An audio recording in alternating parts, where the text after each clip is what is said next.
நிறைமாத நிலவே வாவா, நடைபோடு மெதுவா மெதுவா, அழகே உன் பாடு அறிவேனம்மா. மசக்கைகள் மயக்கம் கொண்டு படிசாயும் வாழை தண்டு, சுமையல்ல வாரம் சுகம்தான் அம்மா.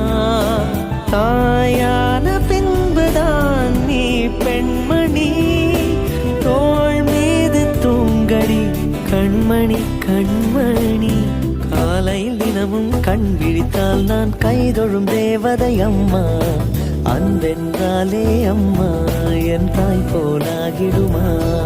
இமை போல் இரவும் பகலும் என்னை காத்த கண்ணையே, உனதன்பு பார்த்த பின்பு அதை விட வானம் பூமியாவும் சிறியது.